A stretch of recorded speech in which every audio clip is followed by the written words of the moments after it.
Jesus Christ. Hey y'all, welcome back to my channel. If you're new here, welcome. My name is Gabby Giselle and this is my YouTube channel where I make videos about books, reading vlogs, my life, stuff like that. So, Happy New Year. I think this is my first sit down and yap video of the new year. We're back. We're so back. So today we're going to be talking about my 2026 reading ins and outs, and we're also going to be discussing my reading goals for this year. Let's just get into it. So I want to talk a little bit about, like, in general, my New Year's goals this year because they look really different than they have in the past. And that is because I am changing, I'm growing, I'm evolving, I'm a different person than I was even just a year ago. Usually every year I make a vision board, and I felt like this year I didn't want to do like a physical. The one that I always really look at and that I think really impacts me is having it as like a lock screen. It's as my desktop screen and like everything, because we're on our phones 24/7. We look at them every single day. Most of us, this is the first thing we open in the day. And so having my lock screen be something that makes me feel inspired and makes me really look at my goals as a lifestyle, right? Like I don't have just goals of like, I want to read this many books, I want to do this, I want to do this, but having it be the lifestyle that I want and really look like what I envision my dream life to be.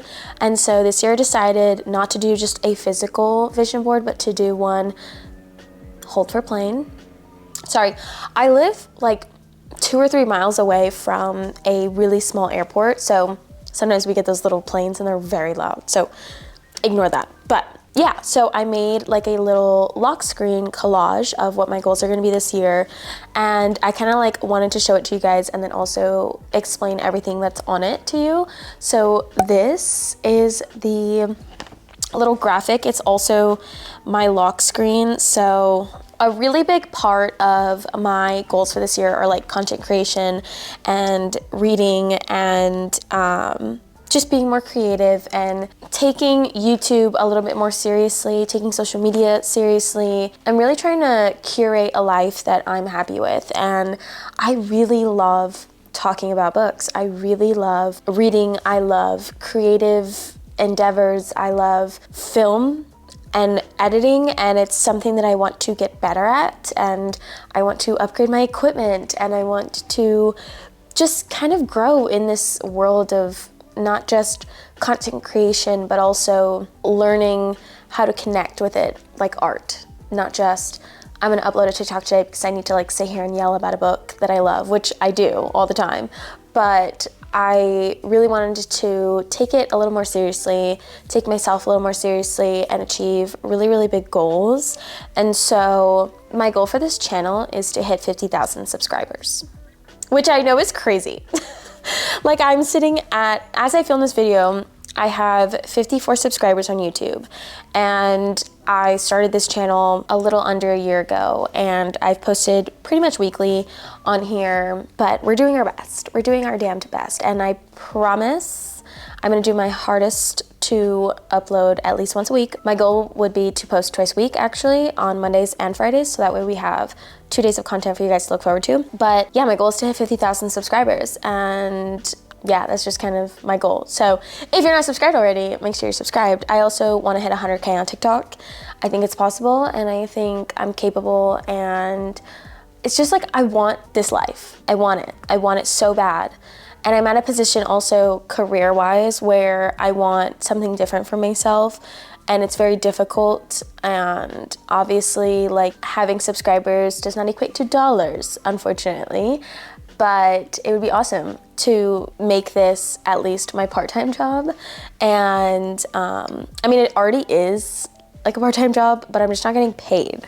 So it would be cool though if I could make money on social media this year, because I love this and I'm falling more and more in love with it every single time I sit down to edit and film a video. I'm like, oh my God, this is so much fun. I'm having such a good time. So that's one of my goals, is to do content creation. And then I also have just like books, New York City. I want to spend more time this year in New York City. I'm already like, okay, I want to go back.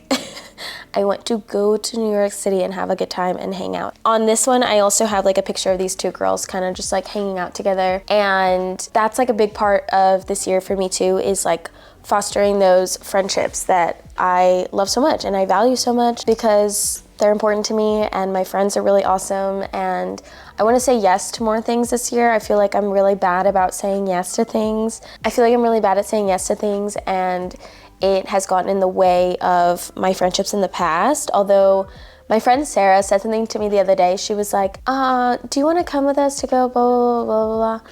And I was like, honestly, I don't think I'm gonna make it to that. And she was like, it's okay, I'm gonna keep inviting you to things.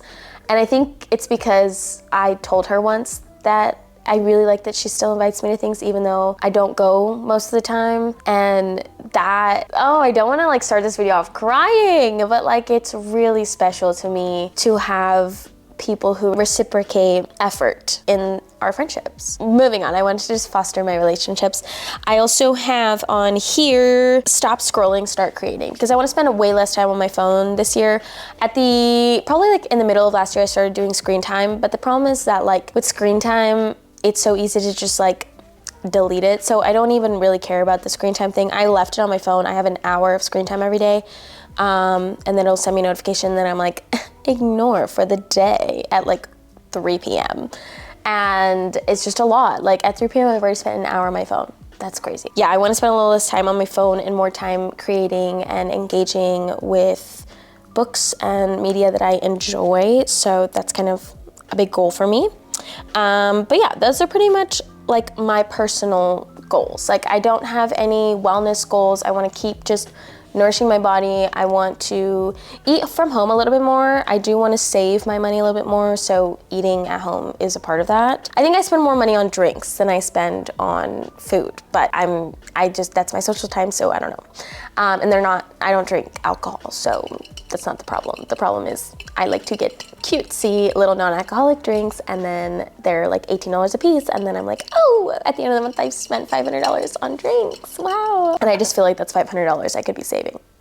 Get what I'm saying? So other than that, like I don't have any like, I need to lose 7 million pounds, I need to do this, I need to do that. Like really no, I'm having a good time. I think I'm on a good path. I just want to work a little bit harder and get a little bit better at content creation. So those are my New Year's resolutions or goals, things like that.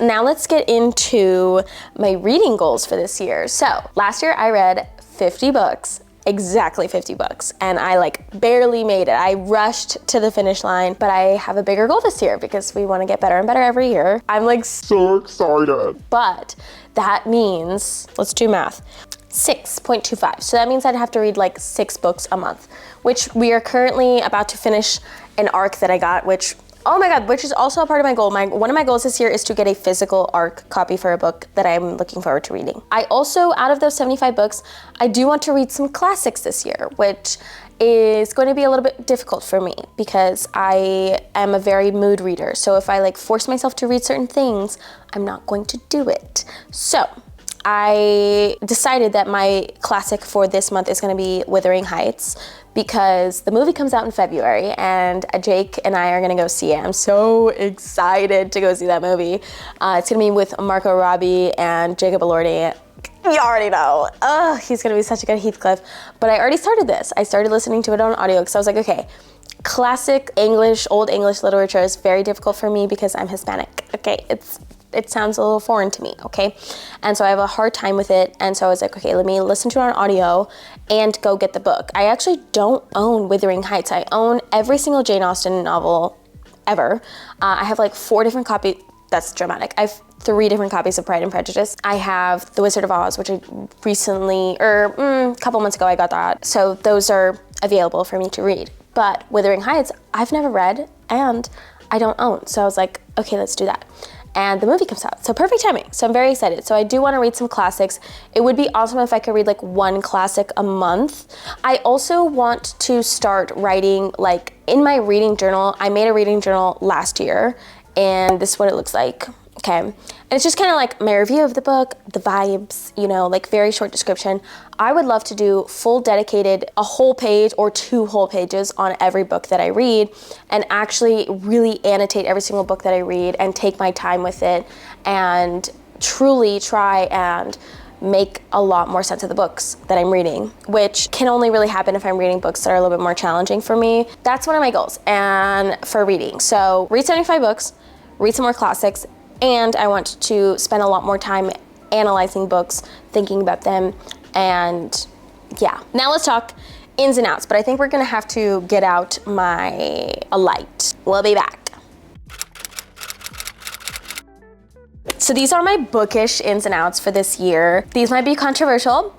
I don't know, because I think I did get a little sassy in here, but we have just a couple of them. So an in for 2026 for reading is taking my time to enjoy a book, and we are going out with rushing just to finish the book, okay? Specifically with my book club books, and I'm not really off to a good start because this month we're supposed to be reading Moderation by Elaine Castillo, and I haven't even started, and we have a meeting in like a week. So I want to stop doing that. And I'm not off to a good start, obviously, but I definitely have been taking my time with reading that arc that I started. Love it. I've been taking my sweet damn time with it. I'm eating it up every single second. And I don't mean taking my time as in like I want to read slower, because definitely not. But I just mean I don't want to be, especially with book club books, sometimes I put them off because I'm a very mood reader. So yeah. In is annotating for genuinely good prose, foreshadowing, clever plotting, or world building to understand the novel more, and out with underlining smutty scenes just because they're hot. And I think that everybody could truly benefit from that.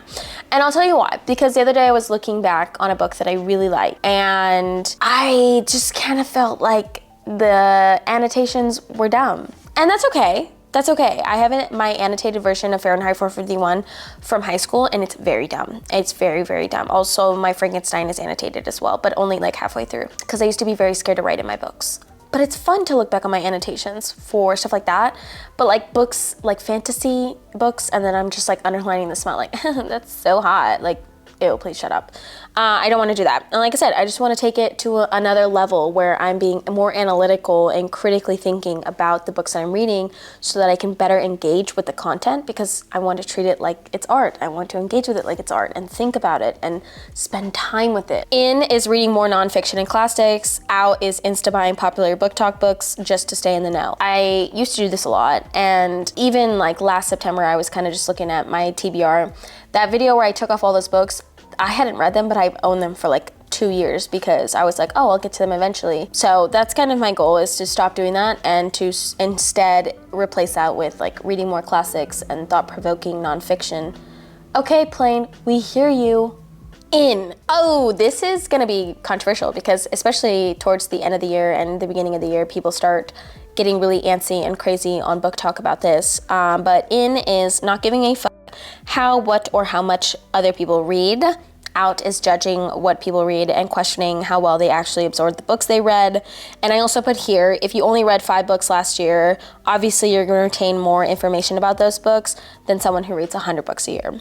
And I just am so sick and tired of this conversation. Like, I'm so sick and tired of it. Like, did they absorb every single book and remember every little thing about every single plot line and every single character and their name and their birthday and everything? No.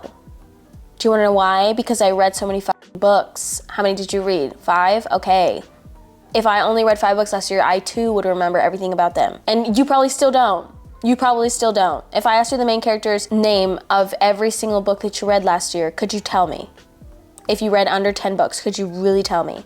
Because I don't think you could. Especially these people who like get on book talk and they start arguing about this shit. Sorry, they got really serious really quick. Reading the first 10 pages of a book before buying it is in, and out is Insta buying a book because of the cover or because I heard about it on TikTok. Again, just getting out of that consumerist bookish mindset. I'm already not really into that, but I think I could be better about it, because sometimes I do get excited for the hype and disappointed miserably. So that's okay. In is spending hours genuinely combing through books. Out is Insta buying books and only coming in and out for one. And I think that this is a balance. I think this is a dangerous concept, okay? What I mean by that is when I want to go to Barnes & Noble, not treating it as like a really quick thing that I want to do. I want to sit at Barnes & Noble and I want to read the first 50 pages of the book. And I want to eat it up. I want to wait until it's so good that I want to buy it. I want to take it home with me. I want to sit at the cafe and drink shitty Starbucks coffee and smell the books and smell the coffee and just sit there and enjoy it. And then when I'm ready to get up and leave, I leave and I pay for my book. But I don't do that. I have not done that since high school probably. And I really, like the other day I was at the cafe getting a drink with my friends and I was like, wow, all these people are sitting around here studying and reading. And I don't think I've sat in this cafe to just sit and read my book, ever. I normally come into Barnes & Noble and I'm like, I need this, this, this, and this. And then I probably get 5 other things that I didn't need and I leave. Versus going in, perusing, reading the back, reading the first page, reading, you know, a little bit of the book and the blurb and checking the reviews on Goodreads or Fable, and then, you know, finally picking like 1 or 2 books and then going to the cafe and ordering a drink and sitting there and opening the books and reading through like the first 50 pages. And then if I decide, oh, this is a good book, then I go to the cash register and I buy it, right? Like that I feel I need to do more of. So yeah, that's what we're gonna start doing more of. In is reading more outside. I feel like I don't get a lot of fresh air, to be honest with you. I really don't. And out is reading books only inside or before bed. And I don't really read a lot before bed because normally when I do that, I instantly fall asleep. So I don't do that, but I feel like I read inside a lot and then I just immediately go to bed. And I feel like what I could do is go outside, spend more time outside in the fresh air on my porch. I bought porch furniture a couple months ago and I barely use it because also it's not very comfortable. So I should figure that out first. But I can sit back there for like 30 minutes. I read Alchemist back there and I took a nap and it was just so nice out that day and I really liked it. And even just like going to my local park or my public library and sitting outside instead of inside is something that I want to do. I want to get outside more and breathe some more fresh air because I'm inside all day working and then I come home and then I'm inside all day when I get home and I feel like I don't spend a lot of time outside and I would like to breathe fresh air this year because I feel like I don't get much of it. So that's that. This is specifically for fantasy. I want to bring in challenging myself with large worlds and complicated world building with high fantasy novels. And we are already on our way, let me tell you that, okay? We recently went to Barnes & Noble's and we picked up Mistborn by Mr. Brandon Sanderson. Yes, we did. And so I'm very excited. I got the first 2 books in the trilogy because I was like, you know what, I'm gonna commit to it.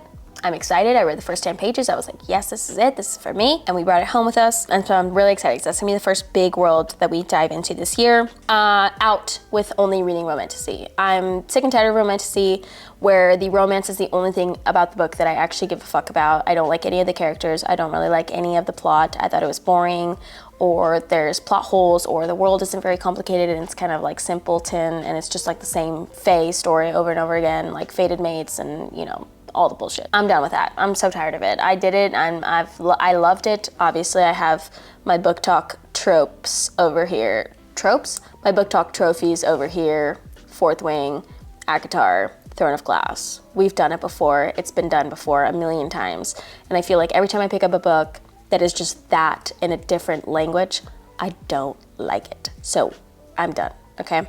Ooh, in with real yearning. Real yearning, okay? I want love confessions. To all the authors out there, I want love confessions so good, I'm yelling at my man after. Like, what the hell is wrong with you?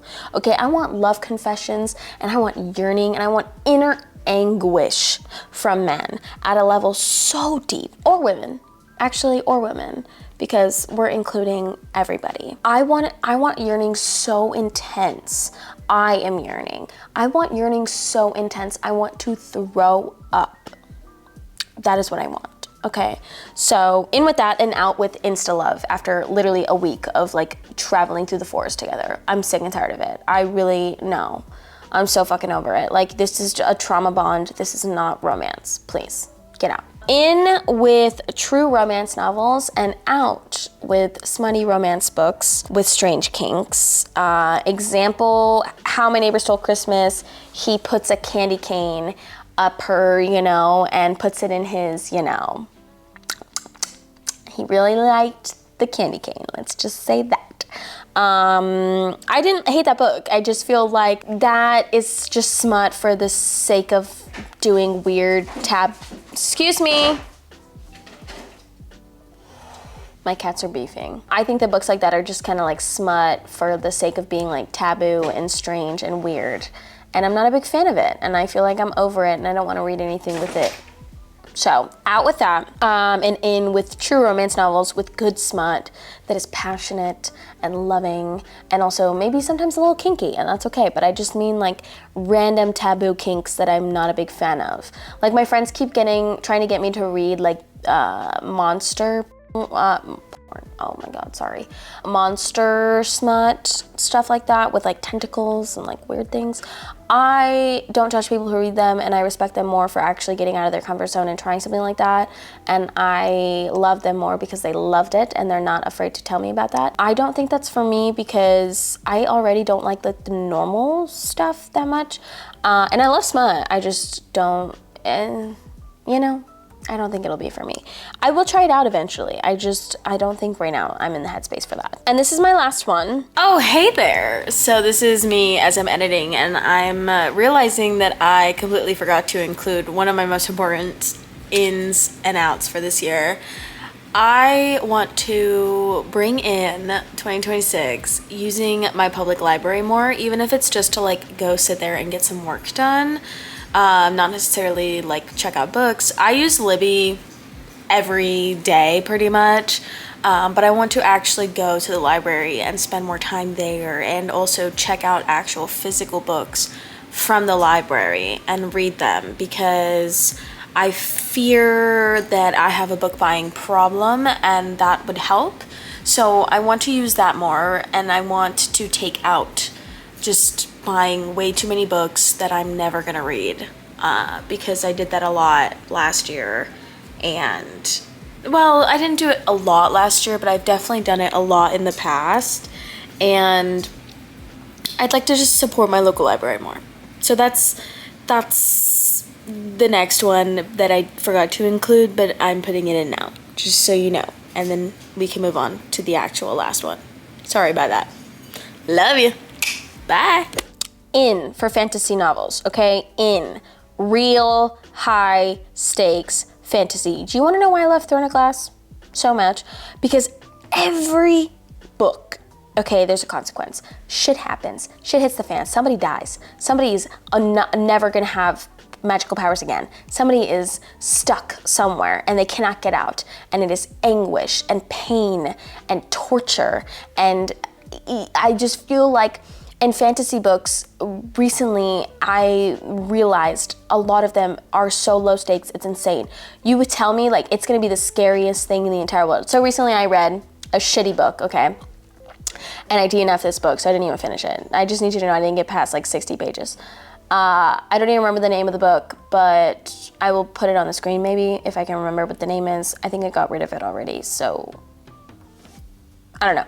But basically they're like, oh my God, it's gonna be so hard for her to get into this witch academy. And then she like immediately gets in. And then it's like, oh my God, if she wants to be efficient, she has to get a familiar and she has to like go on a really cool witch adventure. What the hell?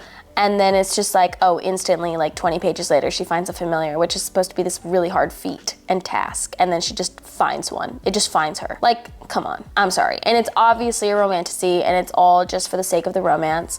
And this is what I mean when I say it's not high stakes. There is no real high stakes.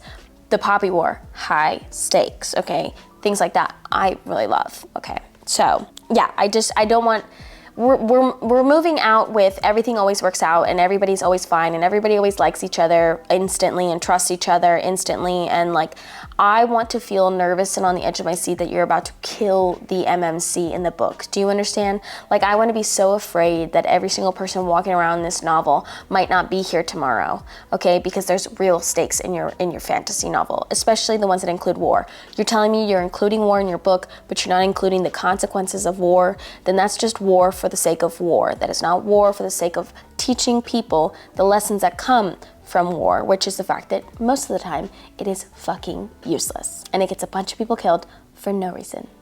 Thank you. So yeah, I think that's it. Those are my ins and my outs for bookish things this year, because I'm telling you, Miss Girl, I'm over the bullshit this year. This year, we're gonna have a better year, better reading year. We're gonna read more. Anyways, I love you guys so much. Thank you so much for watching this video. What are your 2026 ins and outs, whether they're bookish related or not? Oh, another in for me is like spending more time doing my fun little hobbies. I love playing pool. I don't know if you guys have followed me on TikTok, but you should. I post a lot about 8-Ball on there. So go watch some of my clips on there because I do post them on my Book Talk account. And I love it. I joined a league this year, which is also kind of the reason why I haven't been reading much, because I've been wanting to play pool all the time, and I have been, but then that results in me like not really getting to read a lot because I'm playing so much pool. But yeah, tons of stuff going on. I'm so excited. This year's gonna be amazing. I really, honestly, I'm so excited for it. I feel like this is gonna be the year that I show myself what is next for me by creating a life that I want to live in and a lifestyle that I want and appreciate and am grateful for. So that is the goal. I love you guys. Thank you so much for watching. I will see you guys next Friday with another new video. Comment down below what you guys want me to read, what you guys want me to talk about, whatever, any videos you want to see from me, and I'll see you. Bye. Love you.